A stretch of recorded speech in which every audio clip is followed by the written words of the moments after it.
Organização do movimento gnóstico. Discípulo. Na cidade do México. Encontramo-nos ante a presença do mestre Samael Aunveor, presidente fundador de nosso movimento e Kalki Avatara da Era de Aquário. Solicitamos a atenção do VM. Mestre para fazer-lhe algumas perguntas, e pedir-lhe a ele, diretamente, alguns conselhos, com relação ao funcionamento do movimento no país. Mestre, que opinião lhe merece a sede patriarcal, a representação e a responsabilidade, em cada país, dos delegados nacionais ou delegados gerais, nisso? Mestre. Com o maior gosto vou dar resposta a esta pergunta. Inquestionavelmente, os delegados internacionais do movimento gnóstico em cada país são os vivos representantes dos mestres do movimento e os diretos responsáveis de toda esta grande obra do Pai. Isso é, em síntese, o que nos faz e deve fazer compreender a necessidade urgente de respeitar a estes dignatários e de ajudá-los de forma eficiente em seus labores gnósticos. Discípulo. Obrigado, venerável mestre. Mestre, sobre a delegação nacional da Venezuela, concretamente, veio atravessando certos problemas relacionados com as finanças, porque não conta com nenhum tipo de ingressos para cumprir, eficientemente, melhor dito, com o funcionamento do escritório da delegação nacional, já que não temos finanças, não temos dinheiro, e custa muito a manutenção desse escritório. O VM. Mestre G.K. nos indicou que das cotas patriarcais, das quais devo encarregar-me de solicitar de todas as partes do país, para enviá-las à sede de Ciénaga, dali, dessas cotas, tomar parte para a delegação nacional, de forma transitória, enquanto se arranja o problema das finanças venezuelanas. Considera o senhor, ou está o senhor de acordo na indicação receitada pelo VM? G.K. Mestre. Certamente, se faz indispensável compreender que uma causa, para seu triunfo, necessita uma organização. Também é certo e de toda verdade que o fator econômico é algo demasiado vital, algo de uma crueza muito real, sobre o que caminha a divulgação esotérica. Nossa organização não poderia, de modo algum, cumprir com seu cometido, divulgar amplamente os ensinamentos gnósticos, fazer labor efetiva, sem uma base econômica. Requer-se, pois, que os irmãos entendam a necessidade de cooperar, de que compreendam que a propaganda custa, que a edição de livros nunca é gratuita, que os missionários gnósticos comem e que necessitam recursos e abrigo. Necessitas o dinheiro. O ensinamento deve que ser levado a milhões de pessoas, precisamente por amor à grande causa, mas isto necessita dinheiro, não poderiam se imprimir folhetos nem fazer labor de propaganda, se não houvesse dinheiro. Assim, pois, os irmãos têm que deixar de lado o egoísmo, colaborar economicamente, em bem da grande obra do Pai. É inquestionável que as cotas são básicas em toda a organização. Já o movimento gnóstico tem estipulado isso, já se falou sobre isso, precisamente, no Congresso Internacional que se realizou na República de El Salvador. Há que deixar o egoísmo, amar mais, pôr mais coração na obra. Não nos apegarmos ao dinheiro. Com uma pequena cota que cada irmão dê, se faz possível difundir, em toda a redondeza da terra, os ensinamentos. O irmão C. E lhe é pedido que reúna essas cotas, com o único propósito de divulgar o ensinamento, de custear, precisamente, a propaganda, etc., etc., etc. O movimento gnóstico se representa nos mundos internos, em forma de uma grande procissão. Os altos delegados levam sobre uma bandeira de prata a cabeça aquela que ficará gravada no pano de 2288 da Verônica, do Divino Rabi, a cabeça coroada do Cristo, símbolo do sacrifício, e da vontade, e da obediência ao Pai. Nosso movimento marcha sobre a base do sacrifício. Os irmãos devem entender a necessidade de sacrificar-se, ser menos egoístas, separar uma pequena cota para bem da grande causa. Este dinheiro não é para enriquecer ninguém, nem se enriquecem os mestres, nem se enriquece o delegado nacional da Venezuela, nem nenhum delegado nacional de nenhum país. Trata-se de amar a humanidade, e o amor há que demonstrá-lo com fatos concretos, claros e definitivos. Isso é tudo. Discípulo.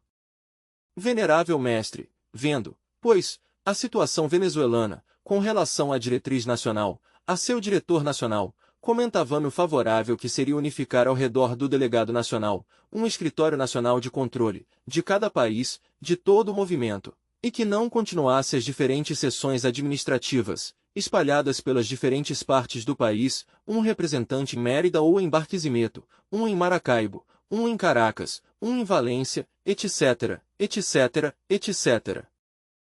Assim, pois, como vai se realizar agora uma Assembleia Extraordinária, no Estado Zulia, para modificar os estatutos, e a essa Assembleia concorrerão os membros de todos os santuários ou comunidades da Venezuela, gostaria, pois, que o senhor mesmo desse a pauta, ou nos desse o conselho com relação à centralização do governo do movimento gnóstico na Venezuela. Mestre, com o maior gosto darei pois uma resposta a esta pergunta. Certamente, a desordem nos levaria ao fracasso. Aqui no México, por exemplo, todos os poderes do movimento gnóstico se acham centralizados. O mesmo sucede na Colômbia, no Equador, Peru, Bolívia, e em todos os países centro-americanos, etc., etc., etc. Só na Venezuela ouvi dizer que, os diversos membros da mesa diretiva se encontram dispersos por todo o país, o qual acusa uma desordem. Porque se em um momento dado a mesa diretiva necessita reunir-se para resolver algo, os delegados têm que viajar de uma parte a outra, e isso é absurdo. Parece-me completamente incongruente, aquilo de que tenha que viajar, por exemplo, o tesoureiro de um lugar, o secretário de outro lugar, os vogais de outro, etc., etc., para reunir-se em Caracas. Isso não se viu nunca na história do movimento gnóstico. Deve haver ordem, deve haver uma centralização de poderes. O movimento gnóstico deve estar totalmente centralizado em Caracas, só assim marchará corretamente. Ademais, Caracas é a capital dos Estados Unidos venezuelanos. É, pois, conveniente que ali se centralize todo o governo. Seria absurdo continuar com essa situação de desordem. Está bem que cada lumisial tenha sua própria mesa diretiva, isso está correto, mas em geral, as juntas diretivas dos diversos lumisiais devem depender, exclusivamente, do governo gnóstico central, estabelecido em Caracas. Só assim poderá se organizar um labor eficiente, só assim poderá se trabalhar de forma íntegra. Se não se unificam os poderes do governo gnóstico, vamos ao fracasso. Requer-se que na próxima convenção gnóstica, a realizar nos Estados Unidos venezuelanos, se faça uma reforma completa aos estatutos, a fim de que o governo gnóstico se centralize em Caracas.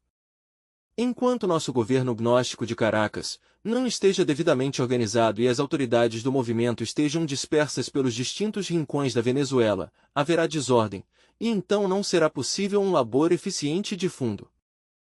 Assim, pois, quero que nossos irmãos gnósticos venezuelanos reflitam, quero que todos compreendam a necessidade, pois, da centralização dos poderes gnósticos em Caracas. Esse é meu conceito. Discípulo. Agradecemos de todo o coração essa resposta tão ampla, venerável mestre. Venerável mestre Samael, indicava-me o senhor a conveniência de que a sede central do movimento em Caracas estivesse na sede ou em minha casa de família, mas que era conveniente que o santuário não funcionasse propriamente no lugar em que habito. Eu gostaria, pois, que o senhor me dissesse algo mais sobre este aspecto. Mestre, certamente se necessita o santuário central do movimento gnóstico e se necessita em Caracas, e sob a direção de nosso grande delegado A.C. E, isso é correto. Mas o que sim não é correto, é que o santuário funcione dentro de seu domicílio. O movimento gnóstico internacional e a sede patriarcal não estão de acordo em que o santuário central esteja dentro do domicílio do delegado, do grande delegado. Seria indispensável entender que, ainda que tenha ele a boa vontade, ainda que se tenha sacrificado, e esteja se sacrificando diariamente, tem família, esposa e filhos, necessita viver sua vida privada. Aqui, na sede patriarcal, não estamos de acordo em que nosso delegado não tenha vida privada. Cremos que o diretor do movimento gnóstico venezuelano tem direito a viver sua vida íntima, é um direito muito natural do homem. Não olhamos com agrado sua casa invadida por nossos irmãos gnósticos, não olhamos com agrado sua casa convertida em um santuário de tipo público. A vida privada é uma coisa e a vida pública outra, não há que confundir uma com a outra. Se faz necessário, pois, cooperar de alguma forma, trabalhar em algum sentido, com o propósito de que o santuário central do movimento gnóstico na cidade de Caracas tenha um salão próprio, uma casa própria, exclusiva para o mesmo. Creio que todos os irmãos podem, economicamente, cooperar. Até o mais pobre pode ajudar se o propuser. Antes de tudo se necessita que haja amor, que se entenda que nosso irmão AC é o representante do movimento gnóstico internacional na Venezuela. É quem responde diretamente ante os mestres. Assim, pois, deixem o egoísmo de lado, e trabalhem para o bem comum, para o bem de todos. Rogo a nossos irmãos, o quanto antes, trabalhar nesse sentido, esse é meu conceito. Discípulo. Mestre, uma disposição emanada da sede patriarcal, nos indicava, já há algum tempo, a inconveniência de expor, de falar publicamente, em antecâmara ou primeira câmara, sobre os aspectos sexuais, ou dos aspectos do arcano AZF.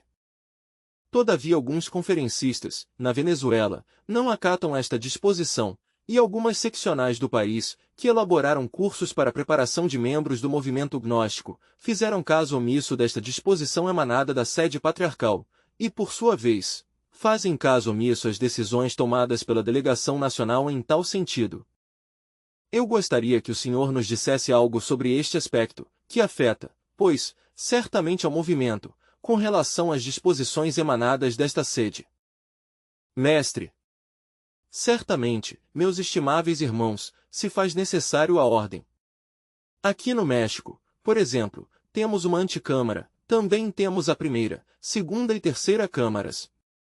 À antecâmara lhe damos um nome vulgar, típico, muito simpático, lhe dizemos a salada.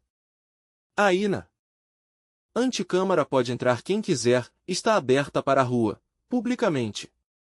Vêm gentes de todas as denominações a tal antecâmara, teosofistas, pseudo-rosacruzes, iogues, aquarianistas, espíritas, protestantes, católicos, etc., etc., etc. Aqui, a antecâmara, resulta, certamente, bastante discutida, realizame muitos debates, assentando-se teses, antíteses, cada qual diz o que tem que dizer. Etc., etc. O que sim temos muito cuidado, é em falar sobre o arcano AZF. Em tal antecâmara. Certamente, em tal antecâmara, jamais se fala sobre o arcano AZF. Perguntar-se-ia, por quê? Simplesmente, para não escandalizar as gentes, há que fazer labor sem escandalizar. Não necessitamos que a gente se escandalize por culpa nossa. Nós somente falamos do sexo já nas câmaras onde está a gente definida. A antecâmara corresponde ao que é a primeira câmara lá na Venezuela e todos os outros países latino-americanos. Seria absurdo que nas primeiras câmaras se falasse sobre o arcano AZF, isso provocaria verdadeiros vexames. Devemos ser honestos, devemos ser modestos, devemos trabalhar com muita discrição, convém ser cautos, prudentes, há necessidade de ser didáticos. Só assim é possível fazer um labor fecundo. Não necessitamos escandalizar ninguém. Aqui, nos dá muito bom resultado falar de sexo, unicamente as gentes que já estão definidas, aqueles que já foram devidamente consagrados, aqueles que, de fato, pertencem ao movimento. Se nós falássemos publicamente aqui, sobre os mistérios do sexo, a única coisa que conseguiríamos seria afugentar a muitos aspirantes. Estes que nunca ouviram falar deste ensinamento se horrorizariam, nos qualificariam de perversos e fugiriam de nós. Assim, ao invés de lhes fazer um bem, lhes faríamos um mal. Há que saber, pois, meus caros irmãos, trabalhar, há que fazê-lo eficientemente, conscientemente. Também tem que ter vocês muito cuidado com as palavras chulas, o arcano AZF, quando se ensina aos irmãos, deve fazer-se com palavras técnicas, de forma muito decente, culta. Por exemplo, quando eu quero ensinar-lhes a todos o sistema para uma Ituna, a chave máxima, o falo da seguinte forma, é necessário compreender a chave. Na conexão do Lindon Ioni, se acha a chave de todo o poder, o importante é não derramar o vaso de Hermes Trismegisto. Com estas palavras, meus caros irmãos, damos o ensinamento de forma decente, culta, sem vulgaridades de nenhuma espécie.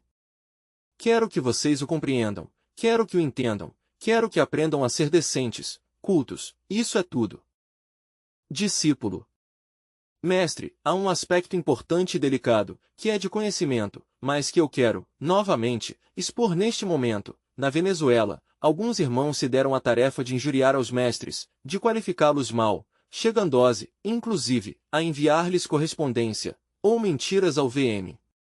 GK, e falar dele em todo o território venezuelano.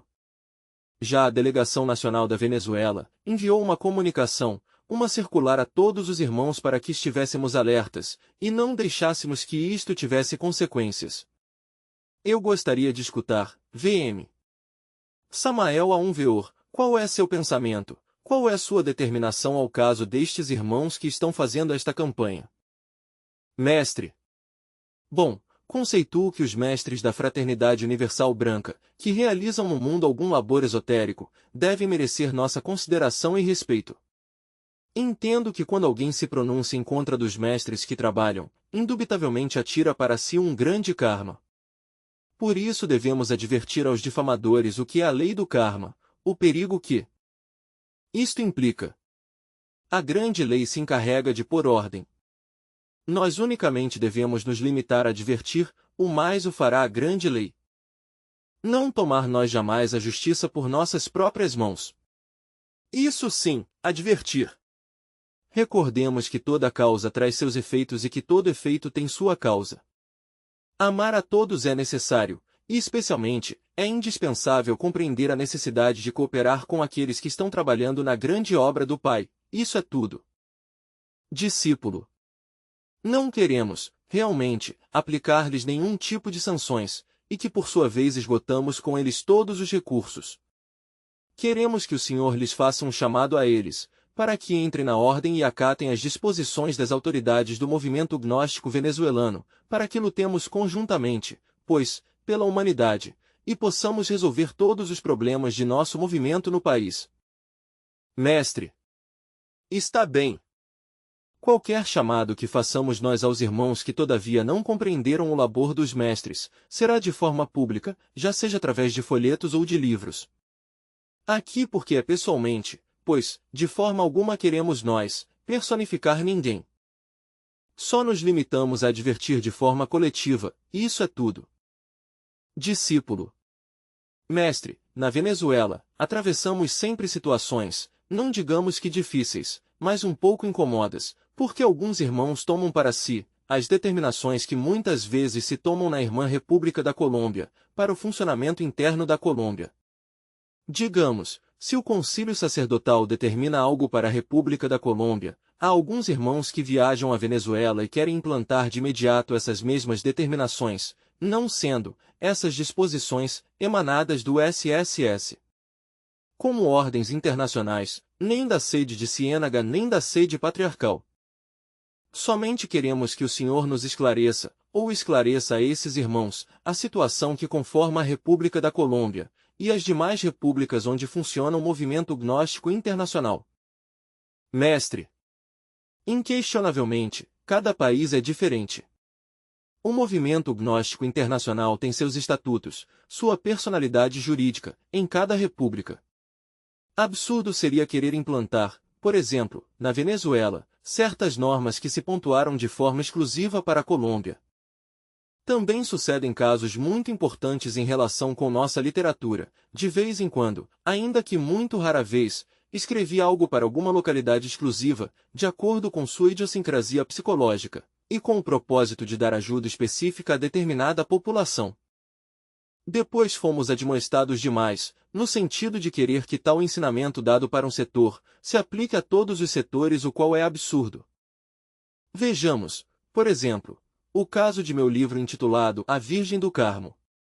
É um livro muito incipiente, extraordinariamente elementar, uma verdadeira cartilha para a gente de uma província da Venezuela. Escreveu-se em um momento dado para fazer labor em tal província, nunca pensamos em difundi-lo internacionalmente, resulta demasiado incipiente como para fazê-lo internacional. Se quer saber algo sobre a Mãe Divina Kundalini, temos nós o mistério do áureo florescer, as 3 montanhas, etc. O livro da Virgem do Carmo foi somente para uma pequena província. A moléstia, digamos, que me dão distintos irmãos, tendo magníficas intenções, querem em todas as partes, é claro que nunca autorizei, não foi senão para um setor, não para o mundo inteiro. De forma semelhante, meus caros irmãos, seria absurdo aplicar determinadas normas locais de um país a outro país, trazer, por exemplo, certos pontos de vista, certas regras da Colômbia para estabelecê-las no movimento gnóstico venezuelano, é algo incongruente, porque cada país tem sua organização específica, sua idiosincrasia psicológica particular. O movimento gnóstico venezuelano tem seus estatutos, seu grande delegado. O que se necessita é marchar de acordo com os livros e apoiar de forma íntegra o grande delegado, isso é tudo. Discípulo. Obrigado, mestre.